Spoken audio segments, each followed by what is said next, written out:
The VO Meter, measuring your voiceover progress. Hello, everybody, and welcome to episode 12, a full dozen, hard to believe, of the VO Meter podcast. Measuring your voiceover progress. We almost got a baker's dozen there. Yeah, a baker's dozen will be the next one, I think. Yeah, it's 13. I'm just flabbergasted that we've made it to 12. I'm flabbergasted that we've had over 2,000 downloads. Yeah, we are at 2,458. So Wow. hopefully this next episode will push us over 2,500. And that combined with 12 episodes will be a real milestone in my mind. Maybe we should add more incentives. Maybe. And I think we have some ideas on a way to do that. Oh, yeah. You have to listen to the rest of the podcast, though, so don't leave now. Please don't. I know nobody will.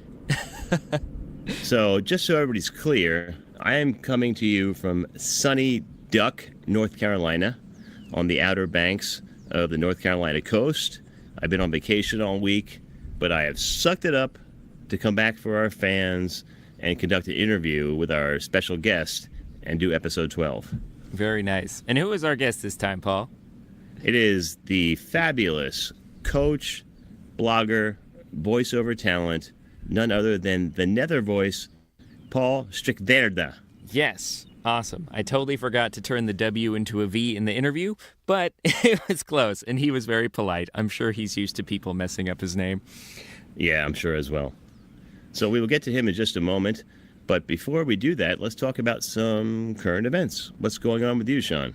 Well, it's funny that you're traveling now. I actually just got back from a 2-week pseudo-vacation in Hawaii because my girlfriend lives and works up there, and so I've actually been up there. It's like my third time this year, but it's the only way we can see each other with her schedule because me doing freelance, I definitely have a little bit more flexible, and I just bring a whole bunch of gear with me and try to pay off the trip while I'm there. Well, that sounds like a great excuse to go to Hawaii. All right, like anyone needs one. You want to trade? What's that show? Hey, you sound Wife pretty Swap? happy out there. No, I'm having a blast here. I can see the beach. I've got a glass of wine in my hand. Things can't be better. Sounds wonderful, man. Sounds So great. let's talk about your travel setup. We want to talk about that theme for this episode, how we maintain work, or at least work in an emergency situation when we're traveling. What's your travel rig like? Well, it's relatively simple. It does take up a little bit of room, though. It's mainly my laptop, my 416, my Sennheiser 416, and a newer interface, a one-channel interface by Audient called the ID4. And I've been following them since back when they only had the ID22 as it was the only entry into the line of digital interfaces, and it honestly sounds just as good. Obviously doesn't have all of the features, but it sounds fantastic. And for $200 or less, if you go refurbished or a demo unit, I think it sounds incredible. And it's incredibly simple to use, and it actually has dual headphone outs. So you've got the typical 1/4-inch headphone connector for studio headphones, and then an 8-inch one for earbuds and the like. Or you could just have two people listening on it at the same time. It's just so much packed into that little box. Yeah, that's fantastic. I know we actually recorded episode 3 on that very unit. That's right. At the Mid-Atlantic Voiceover Conference. Yeah, at MAVO, and then that's what I used again at VO Atlanta for my team. So we had that, and we actually had what I'm speaking into now, the carry-on vocal booth, and I use it as sort of like additional treatment in my I call it my blanket booth. But yeah, as you can see, it sounds great. We're using the Yamaha AG03 today for ease of interview purposes, but right. Also a great sounding travel unit. Yeah, for sure. So my setup's a little bit more simple, maybe, depending on your opinion. I'm using the Blue Raspberry USB mic, and I have that running to a Dell Venue Pro, which is one of those hybrid laptop tablet machines where you can remove the tablet or plug it into a keyboard and it becomes a full-fledged laptop. So I use that, and then I have it inside a homemade Harlan Hogan-ish porta booth. If you remember when he first started, his deal was to put out plans on how to create your own version of his porta booth. So I had this fabric case, I guess that's what it's called, from Bed Bath & Beyond, and I lined it with acoustic foam on all 5 sides. And those are like those little collapsible fabric boxes that you can use for like a shelf or just laundry bags or something like that. Right. Or you can use it to like hold toys. That's what I use it for home, actually, when I'm not recording. And then I just stick the microphone in the back of it, stick my head inside, and you can probably hear the birds and the seagulls because I'm literally on the beach right now. But it sounds great inside a regular house room, or for the last week, I've been using it inside my car for auditions, and it sounds pretty good. Yeah, a lot of people have used cars either when they're traveling, and as long as you're in a reasonably quiet spot, most cars are they already have quite a bit of sound isolation and absorption just to make it a more comfortable driving experience. Yeah, and I did a remote session with our good friend Marisha Tapera 2 days ago. We were doing a dual point of view audition. I was in the back of the car with the porta booth, and she said, "That sounds great." And I said, "Well, maybe I should just use this all the time." Use what you got. And doesn't the Raspberry have some kind of like noise canceling technology too? Yeah, I won't say I exactly know how it works, but it does do a pretty good job of canceling out some of the ambient sound. I mean, if one of my kids comes out here and starts asking for dinner, I'll be in trouble. It won't erase them. Yeah, or go back out on the boogie board. But for now, it sounds pretty good. Mm-hmm. Yeah, it does sound nice. All right, so anything else for current events? Well, as I said, I've been on vacation, but when I get back, I'm booked for 4 audiobooks until probably the end of October, where I just have my schedule entirely taken up, and that'll be pretty exciting.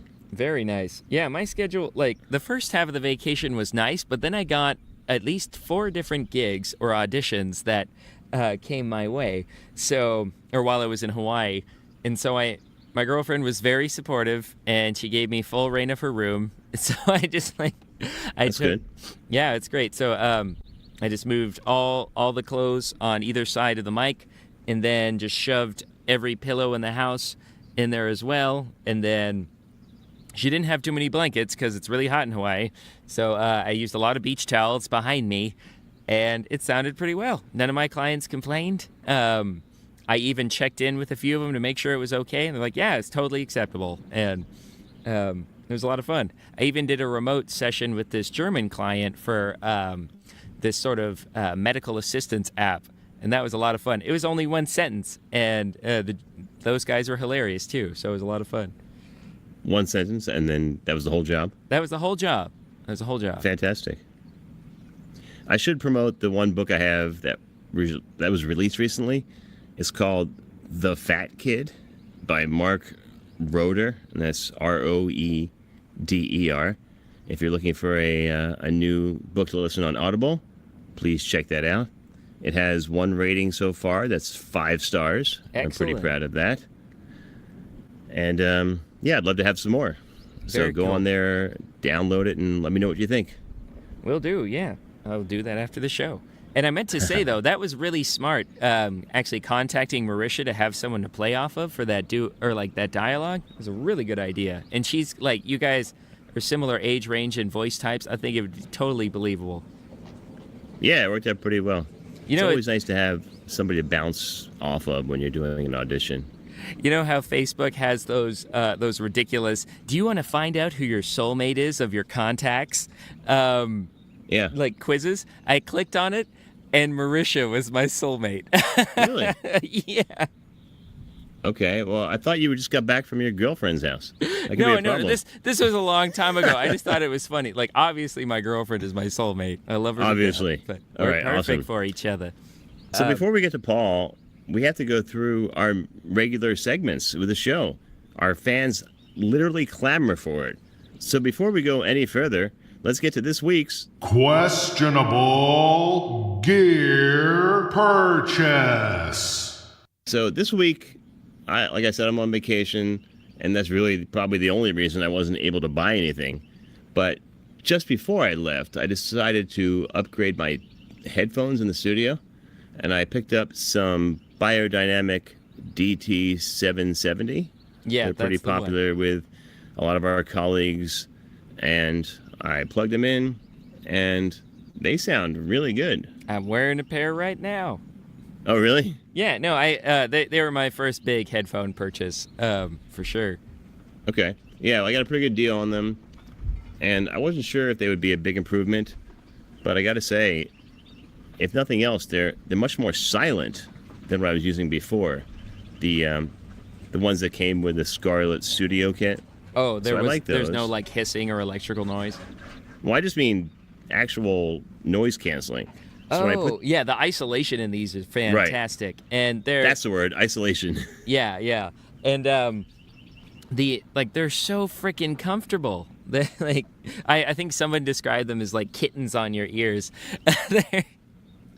Yeah, I will say, I don't find them as comfortable. Oh, Maybe it's the because Scarletts?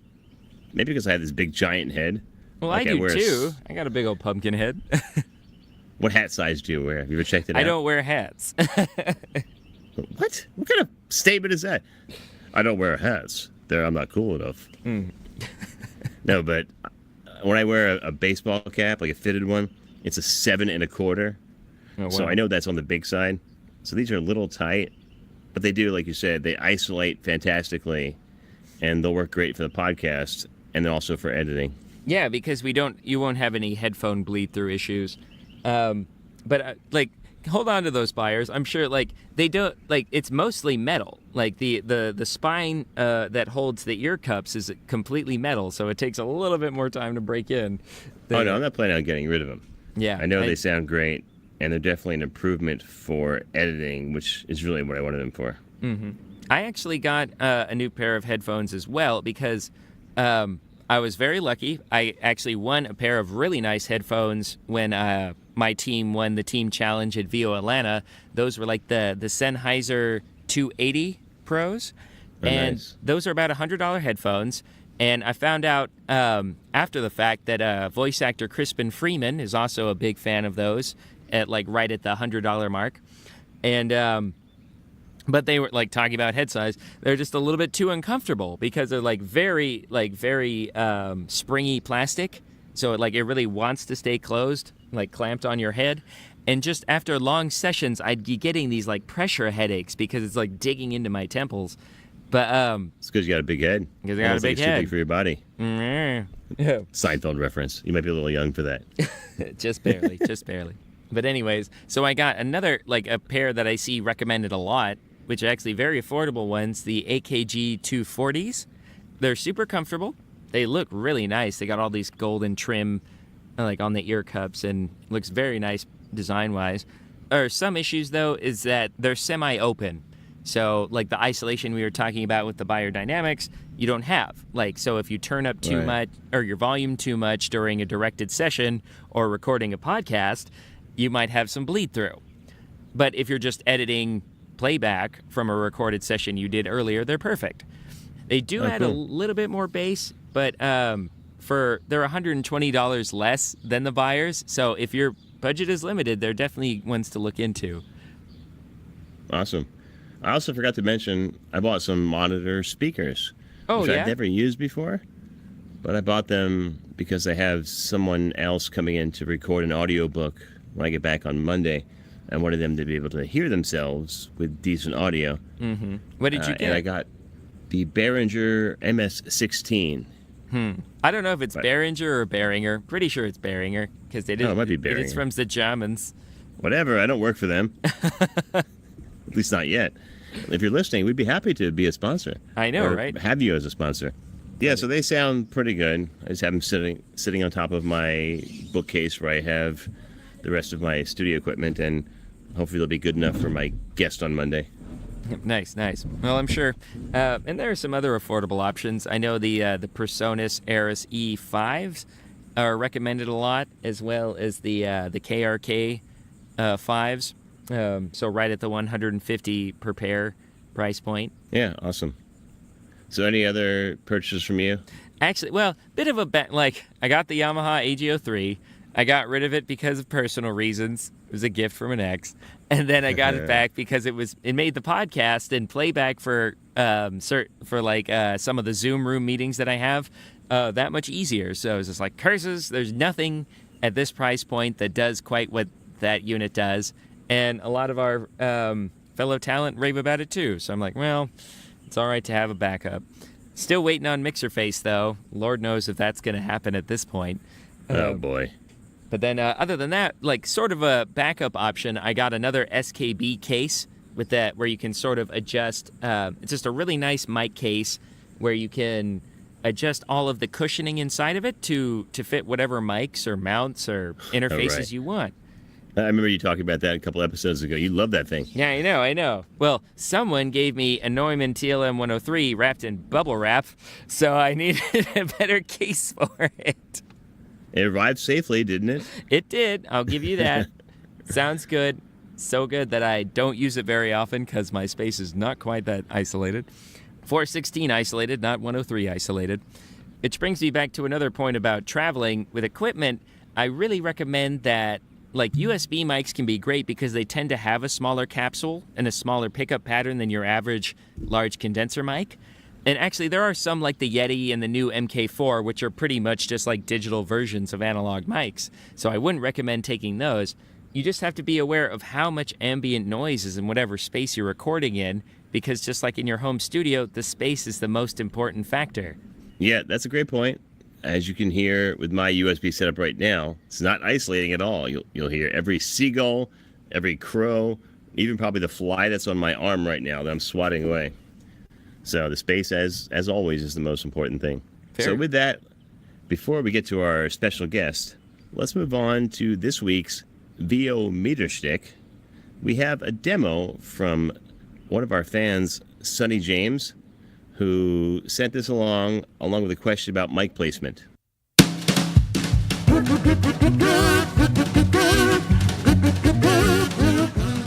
Hey everybody, it's time for the VO Meter Schtick. What did he say? It's time for the Oh, never mind. The VO Meter Schtick? Oh, got it. At FedEx Express, our culture fosters an environment where performance matters. Staff have to feel responsible for their daily activities and personal development.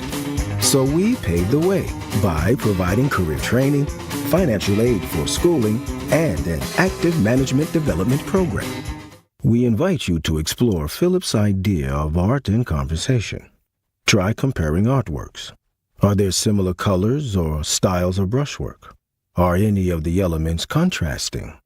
Can you find a quiet, calming painting placed near a very active one?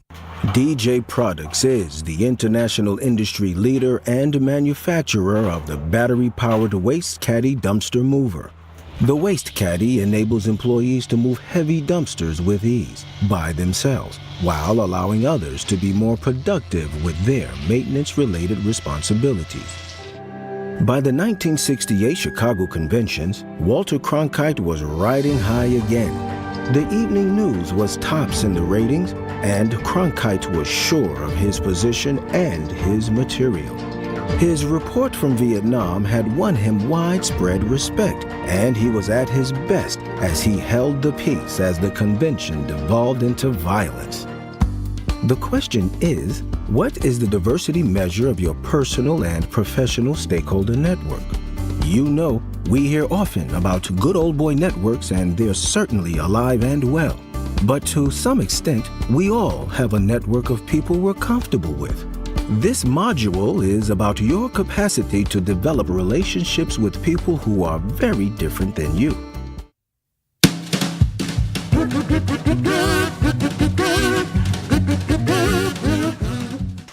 So, Sean, what Sonny really wanted to know was how to properly place a shotgun mic within his booth.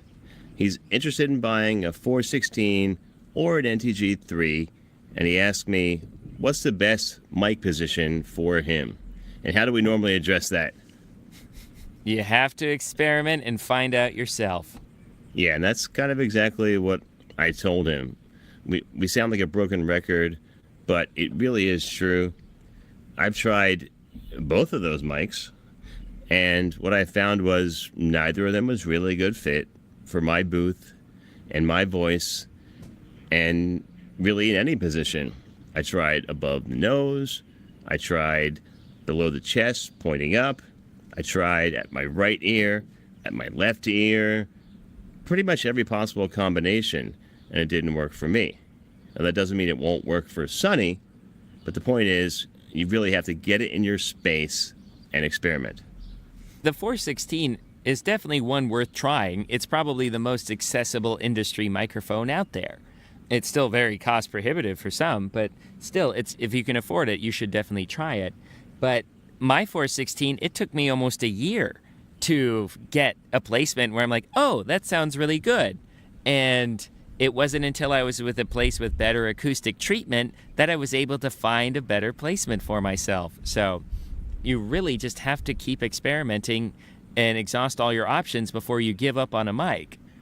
Yeah, and I would say find a place where you can either borrow the mic or maybe rent the mic and get it in your space before you make a commitment.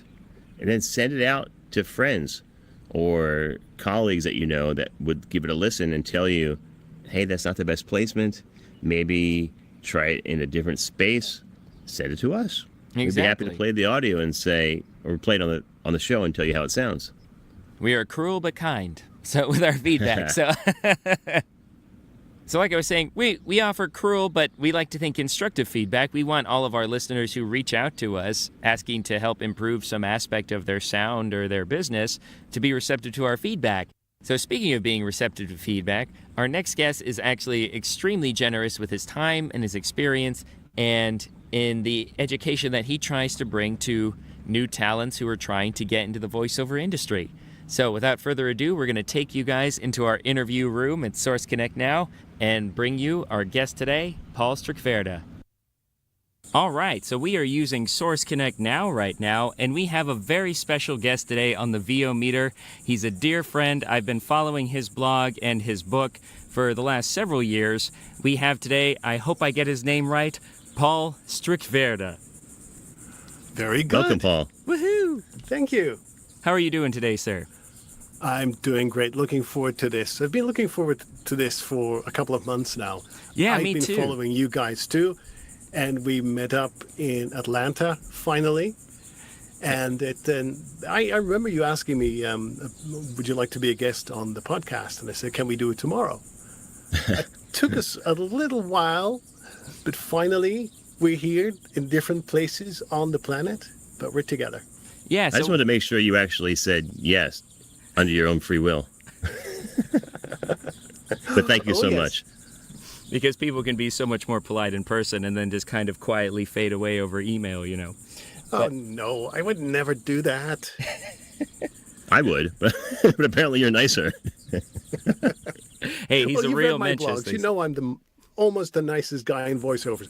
The nicest guy, that must be Bob Sauer, right? That's how he advertises himself? Mm-hmm. And I'm the third, so Exactly. that makes you the fourth, I guess, at least. So, for some people in the voiceover community who might not know who you are, Paul, why wouldn't you tell us a little bit about yourself and how you came to the States and became a voice talent? Ooh, I could fill the entire podcast with my life story. But it begins in the Netherlands. Because many people know that I am from the Netherlands, and a lot of them still believe that I live and work in the Netherlands. But I came to the United States at the end of the last century, which is so long ago now. 1999, December. I remember it well. I came in the same plane that took the boy band In Sync back to the United States. Are you kidding me? So I had no idea who these guys were. But yeah, imagine this. The door swung open. I came out as one of the first people, and all I saw was a whole group of teens yelling. I said, what a warm welcome. I love this country. And they all ignored me. And they said, Lance Bass, will you marry me? Oh, dear. But anyway, I came to the States, because I wanted to start a new life. I'd been in radio and in television for most of my life in the Netherlands, working for public radio and television and our Dutch World Service. And it's kind of this, Holland is a very small place. It's this been there, done that part of thing. I was coming out of a relationship, and I decided to pack my bags, and I literally arrived at Philadelphia airport with 2 suitcases in my hand. And then I came to a nice place called New Hope in Pennsylvania. And I looked at myself in the mirror and said, okay, I'm here. Now what? And I said, okay, I want to do something with microphone, with my voice. But how? Where to start? And I found a note in the paper talking about a talent agent in Philadelphia, Mike Lemon Casting. And Mike Lemon casts all the actors in the M. Night Shyamalan movies. Mm-hmm. But he also has a big voiceover roster. And so what I did was I went to one of those cattle calls. There were like 500 people wanting on-camera work. There were like 4 people for voiceover work. And they hired me on the spot. And I spoke with a very British accent at this time. And that's because a lot of Dutch kids grow up being taught English with the Queen's English. So they thought I was English. And that's how I got my start, pretending to be an Englishman. Doing all kinds of commercials for Dorney Park. I remember that was the first one that I did, and said, boy, this is fun. I could do this for a living. And I've never looked back ever since. That's fantastic. Well, Paul, I know you eventually settled down in the borough of Easton, or technically you're in Wilson, I think. And as we've talked about, that is where most of my family is from. My grandfather made a similar trek from Italy and settled in Phillipsburg, New Jersey, and eventually moved across the river to Easton. And my dad grew up in a house. The address was 1621 Northampton Street in Wilson, which is so close to you, it just boggles my mind. My first introduction to you was the interview on East West Audio Body Shop with George and Dan. And I turned around when you mentioned where you were living, and I said, did he just say Easton? So that's when I immediately looked you up. And tell me a little bit about how you ended up in the Lehigh Valley and how that is for your voiceover business. Oh yeah, that's a great story. It's a fantastic neighborhood. It's only 19 blocks from New Jersey and probably a 2-minute walk from your family, and I absolutely love it here. People in the Netherlands and Europe who know me don't believe this when I tell them that yesterday we had a bear in our neighborhood. They had to sedate the bear who was up in a tree, and he fell down eventually, and they caught him, and now he's in a better place. Doesn't mean they killed him, but it's that kind of neighborhood. Like humane treatment, right? We have roaming bears and deer, and sometimes a wild coyote too. So those things do not happen in the Netherlands. So I really feel that I'm in the United States right now. And the reason I'm here is really love. I married the love of my life, and she had a home here. And she wanted me to move in and said, hey, do you have a soundproof basement? And she said, that's always the key. This is Pennsylvania. Yeah, we have basements with nice thick walls. And I thought, hey, voiceover studio. I said, honey, I'll be here tomorrow. Well, it is a great town. I'm actually headed there right from the beach on Saturday to visit with my family who still lives there. And unfortunately, we'll just miss each other, but I'll have fun in your place. Yes, but this is one of those places where you really are part of a community if you choose to be part of a community.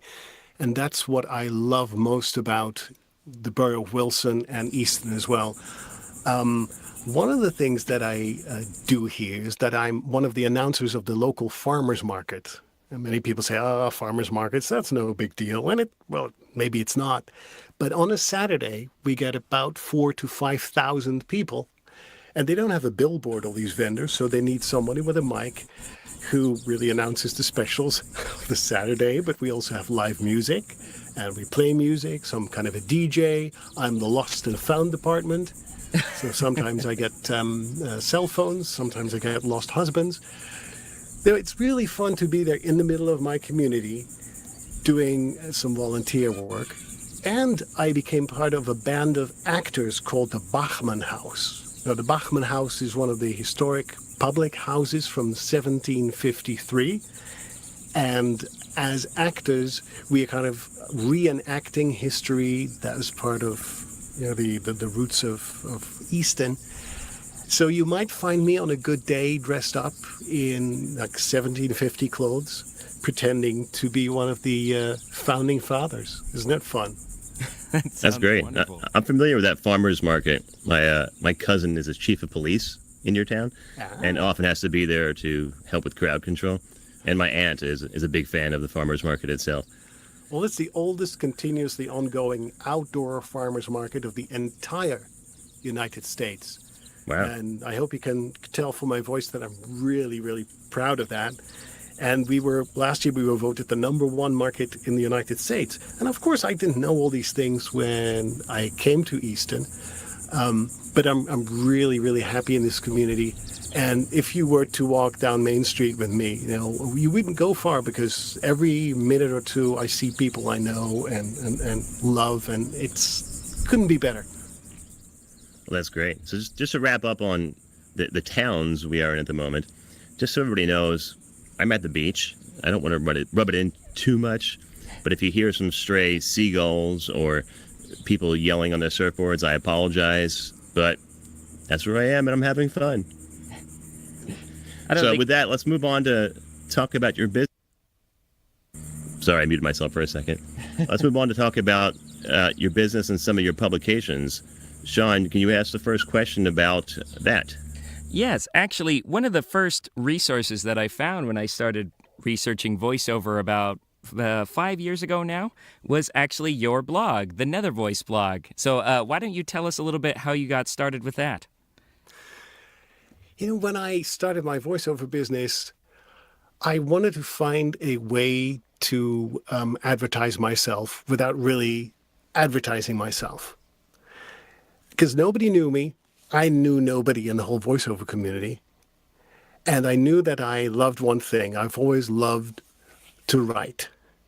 So I just out of the blue one day said, hey, why not write about my experience in Europe and my take on the voiceover business here in the United States? That's kind of an angle that not too many people cover who are blogging. And I love telling stories. That's part of our profession. We are storytellers. So it started very simple with just one blog post, and 3 people read it. Second blog post, 4 people read it. And now I have over 38,000 subscribers. And that's in about 7 years. So I find it a very efficient way to advertise my business, as well as becoming kind of someone who loves to stir the pot and push the envelope every once in a while. Because there's lots of things that I like in my business, and there's lots of things that I think could be improved. And I write about that. And thirdly, I have this whole thing of giving back to the community who has given so much to me. So I don't think that people need to reinvent the wheel who are part of the community, who are new to the community. So as a service to them, I want to pass on my experience, and I do that in my blog. And it's a very generous experience. And I just got to say, you can definitely tell that you love to write, because it's just filled with poetic devices, and there's such a sense of wordplay and actual play. It's really a joy to read. And you mentioned how you do like to stir the pot, though. Could you talk about some of your less popular posts or less popular ideas that you talk about in your blog? Oh, that is risky, isn't it? But okay. I mean, I started it. How about the ones that generate the most buzz? I might as well dig in. Some people know me. At least that's the impression I got when I was at VO Atlanta. Some people know me for my criticism of pay-to-plays, in particular one Canadian one, Voices.com. A couple of years ago, I wrote a number of blogs, and I wasn't too flattering, and they got thousands and thousands of hits. Some people still tell me that if you type in the word Voices.com in like a Google search engine, the things that come up, number 2 and number 3, are my blogs. And it really started the discussion, I think, or continued the discussion about this whole pay-to-play model. And I described how I first started off as being a fan. I even won a prize at one point from Voices.com because I was so complimentary of what they did and how they had started my business. But once I started doing better as a voiceover and learned more about what their model was about and how their way of doing business was gradually changing, my opinion of pay-to-plays and particularly Voices.com started changing. So people who've been following my blog probably have been following in my footsteps and noticed that shift in my perception. So oddly enough, when I walked the halls of the hotel in Atlanta, some people looked at me and said, "Oh, he's the guy who brought down Voices.com." Well, not too fast, my friends, because they're still in business, and they attracted a big investor recently, as you probably have heard, and they are looking to expand. So they're not going anywhere, just staying put, and they're expanding. But I will continue to scrutinize whatever it is that they're doing and hopefully write about it, because I need to say a big thank you to Voices.com, because every time I write about them, my blog goes through the roof. So I hope that they stay in business and keep on doing what they're doing in the way they're doing it, because it's good for me. Another thing that I write about is really the people who think it's just so easy to break into this business. You don't need to know anything. You know, we've talked about this before many times on your podcast as well. They think it's easy money and you don't need any education. And I hold up the mirror and say, is that really true? Do you really think that you can make a fortune in voiceovers? You know, I know a lot of people who are in voiceovers and they're no millionaires. Have you ever heard of someone who's doing voiceovers as a millionaire? No. I don't. And I'm not in for the money, but it's not a get-rich-quick scheme. So I write about that too. So one of the blogs that I wrote was about 5 reasons not to get into voiceovers. A lot of people hated me for that. I remember that one. Mail. Oh gosh, yes. But what they forgot is to read the very last line. So I give these 5 reasons why you shouldn't get into voiceover. And at the end they say, well, I can't really imagine doing anything else because I love it so much. Well, Paul, I can say from being at VO Atlanta as well, I know that look you were getting from people, because I kind of had a similar impression. Even though we had talked socially over social media and emails, I kind of did see you as the pot stirrer and antagonist. But I want to tell our fans that a nicer person, both in VO and in the whole world, you will not find.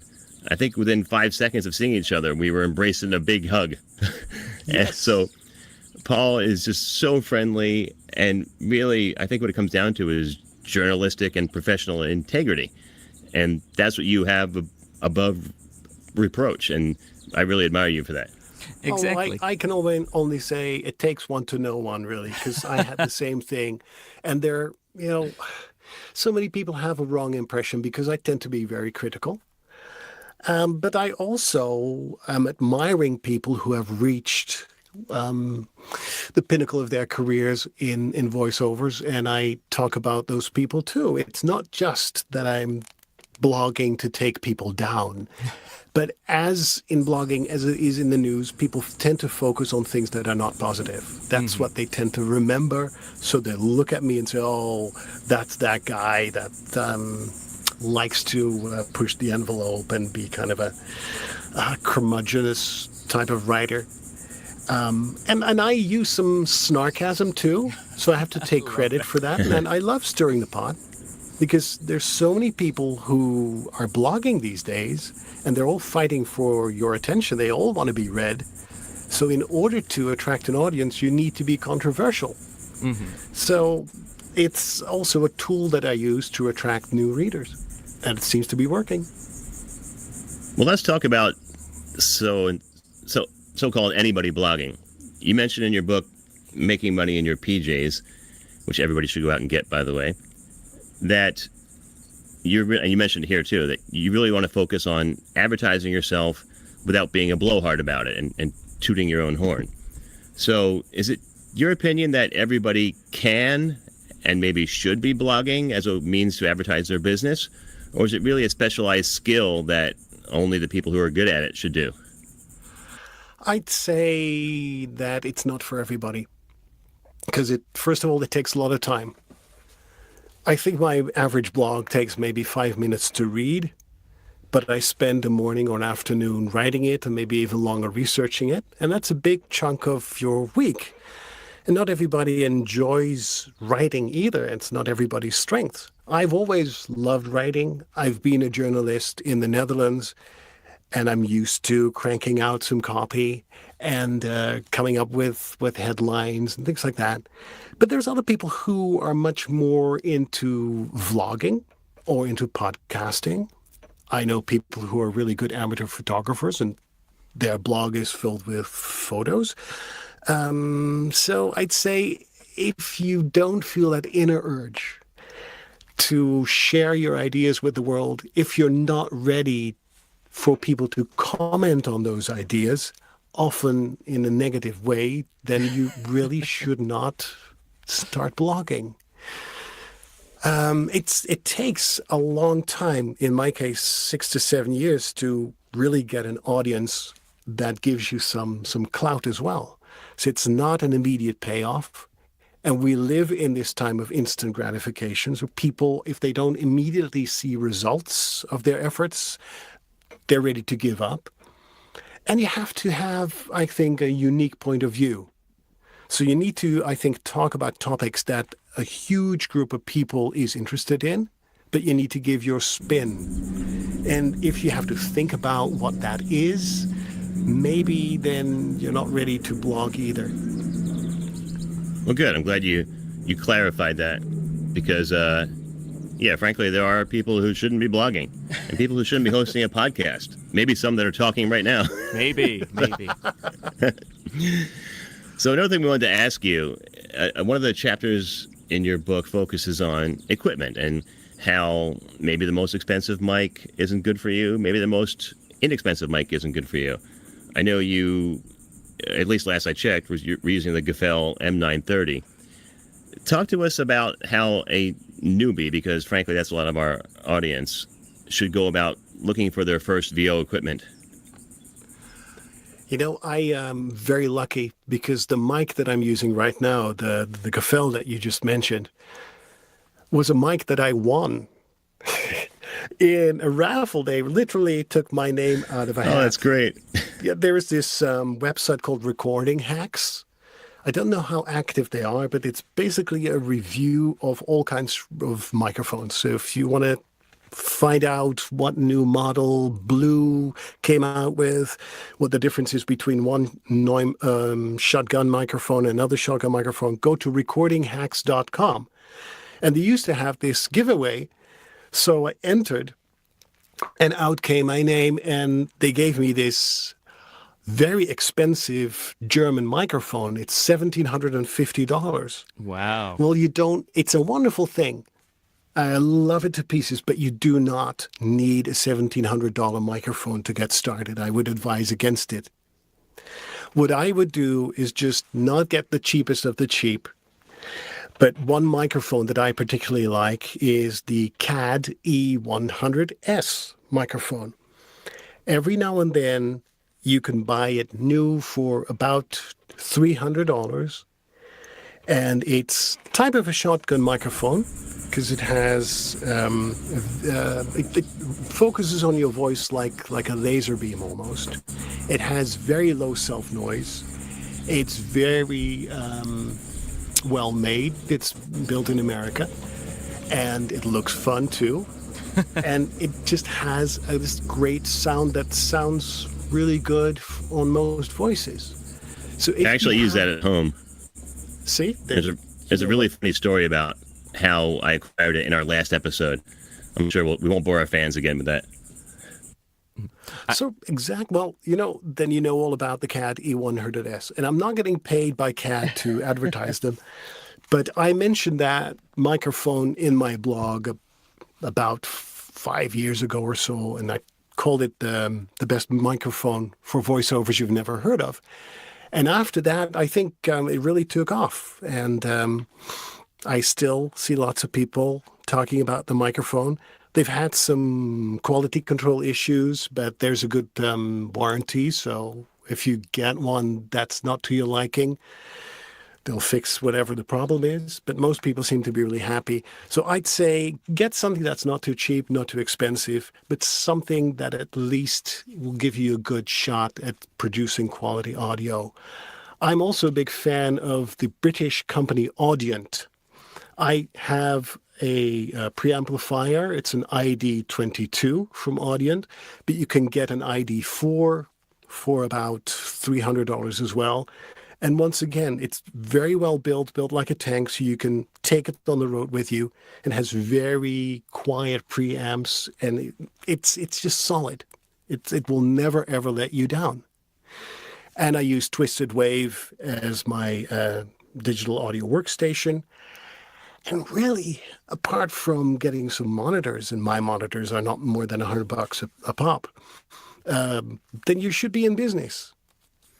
And I want to say, Paul, like your gear reviews and that mindset really helped me along my journey, because I got an Audient as soon as I could afford it. And I've had a long, loving relationship with them since. I've tried their ID14 and ID4. It's still my favorite portable unit yet. And what's really funny is my 416, I also won at a raffle last year. So, no way. Yeah. It was at VO Atlanta, actually. Oh, right. You should talk to our mutual friend David Rosenthal about that one. Which reminds me, because I found out, I do a lot of, I'm what's called our membership liaison for the Global Voice Acting Academy, which David Rosenthal is our president of. And I know that you did a lot of sort of educational materials with him through the Internet Voice Coach. So I'd love to know a little bit about sort of the mentoring role and the coaching role that you play with voiceover students. Right. Well, David, he is just an all-round great, phenomenal, wonderful guy. Super talented and a nice person, and we immediately clicked. And he had this idea way before, this was a couple of years ago, Internet Voice Coach, and he had read my blogs, and he said, hey, could you start writing from the international perspective some blog posts specifically for my site? And that's what I started doing. I did one every week, and I did a blog for my website as well. So at some point it became a little bit too much, and I stopped writing for him. But I think that I produced about maybe 20 different blogs for Internet Voice Coach. And what I do with my company is that I also coach people.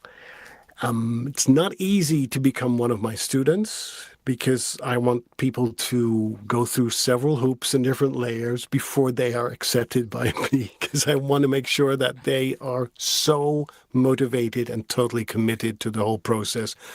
Because I noticed that people who just want to try things out and experiment are just not in it for the right reasons. Mm-hmm. I want really people who want to become a professional voiceover and not explore options. So I think it's so important, and it's so much fun to teach people. And I learn so much from my students every time that I coach them, that when I start listening back to myself, I learn a lot too, simply by listening to other people. Mm-hmm. And I did that the other day in a kind of a different context, because one of my clients said, I've recorded something with a different Dutch voice talent. I have no idea what he's saying, and if he's reading the script, could you review it for me? So I was actually proof listening, and I got paid for it. And my goodness, I couldn't believe my ears, what I was hearing, and it wasn't good at all. There was so much noise from the mouth, from the environment. He wasn't reading the script. He was putting emphasis on the wrong words. It was really rubbish. I couldn't believe that this guy got hired. So I did a very comprehensive review, and it was like 4 pages for 5 minutes of audio. And the next thing I hear from the client was, thank you very much for the review. I just fired your Dutch colleague. Can I hire you? So that wasn't intended, but that's certainly an interesting way to get clients. Yeah, kind of an ideal turnout for that situation, I think. Yes. It was not one of those things where I was begging for a job, but I thought, hey, maybe this is a new model, because there's so many people who hire us that also need proof listeners. So even if you're not suitable for the job, we can all check whether someone is listening to the script or reading the script or interpreting the right way. So who knows? I'm going to try this again. Exactly. And I've done some proofreading and transcription work because I do work for a lot of international clients and Asian and European clients. And sometimes the scripts are just riddled with spelling errors or just don't sound natural in American English at all. Mm-hmm. Absolutely. And that's one of those, I call it hidden powers that we have. I think the ideal voiceover should be like a superhero for their clients. But people don't realize it. If you're working especially with clients abroad who have to translate scripts, and you're right, a lot of clients have to not spend too much money, and so they hire somebody who's not really good at translating. Or they use software. But it shows. So one of the things that I offer my clients as well is I'd be happy to go over this script. Of course, I'll charge you for it, but then you know that you don't embarrass yourself by having somebody read a script that simply is unprofessional. Wonderful. And that's something that I encourage a lot of people too, is like, I know that costs can be prohibitive, but if there are certain things, and I learned this from a lot of your blogs, if there are certain things that you're not good at or not as good at as, say, just acting into a microphone, try and outsource it. Work with a team, because you'll eventually come up with a much better product than you would by yourself. I think that's so important. And I started to realize that as I got busier and busier and busier, you have to play your strengths. So I'm really okay with words, but I stink with numbers. But I happen to be married to somebody who is really good with numbers and who even seems to enjoy balancing the books. Mm-hmm. So that's my secret weapon too. My wife's a CPA. Yeah, exactly. Well, aren't we lucky, right? And that allows me to focus on what I think I'm good at. The same thing with editing. You can make much more money narrating an audiobook than editing it. Mm-hmm. So why do that stuff yourself? I mean, Richard Branson didn't get to be one of the richest people on earth by doing everything himself. When you look at people who have so-called made it in life, they made it in part because they found people who were brilliant at the things that they were not. So I use the same model for my voiceover business. Wonderful. And one thing that I've always liked about you, Paul, is that you've just, you're so generous with your experience and you offer so many educational materials. I mean, you're a coach. And I know, again, coaching, like many other aspects, people have to prioritize what they can invest in. But if they can't afford coaching, one of the first places I send them to is your blog. And if they can afford a little bit, then I send them to your book. So why don't you tell us about your eponymous Making Monies in Your PJs book? Well, it's just one of the ways I make money in my PJs. Because at some point I'd written so many blogs. And, the thing about a blog and a little bit about podcasts as well is just it comes and it goes. It doesn't have a lot of staying power. A book, though, you buy it and you can put it on the shelf and you can pick it up and then read a chapter and put it away again. So I thought I need to find some way to give my blogs some staying power. So I selected, I think, the best 40 or 50 blogs, and I put them in a certain order, different chapters, and all of a sudden I realized, my goodness, I have a book, and it's over 400 pages. And it's so easy these days to self-publish. I was a little bit impatient. I didn't want to go from publisher to publisher and say, can you please do this? You can just go to Amazon, and they have a machine that spits them out on demand. And not only that, you have the version in paper, of course, the paperback, but also the digital one for the Kindles, the iPads. And so a number of years ago, I decided to take the plunge and produce this book. And it's been doing really, really well. Like I said, it's making money for me in my PJs. And it's one way for me to monetize my blog.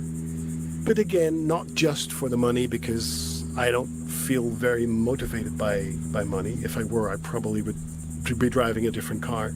But it's also because I know that the book is making the rounds. Mm-hmm. A couple of months ago, one of the guys I saw on that TV series Mad Men, he contacted me out of the blue and said, hey, my name is so-and-so, and you may have seen me on Mad Men. And I said, yeah, I just watched your episode on Netflix the other day. He said, well, what many people don't know is that I'm teaching voiceovers in New York, and I've just read your book, and is it okay if I use it in my class? Wow. So I know it's making the rounds, and I thought, my gosh, that's the best compliment someone ever paid me. And what I love Whatever is happened that in the audiobook version? Oh, you know what? I know a guy. I started it. And then I got so busy with stuff that would make me more money that I kind of put it on the back burner. Gotcha. And now I'm at the stage where I said, I need to work on a second edition. I need to update the information in the book. So that's one of my projects for the next couple of weeks after my vacation. I'm going to update this Making Money in Your PJs book. And then if I have time, I will record it. Well, if Very you need cool. an editor, I'm pretty familiar with the content, so Hey. I'd be happy to take a look at it for Yes. Hey, practice what you preach. Very nice. Mm-hmm, absolutely. I was thinking of outsourcing it. you.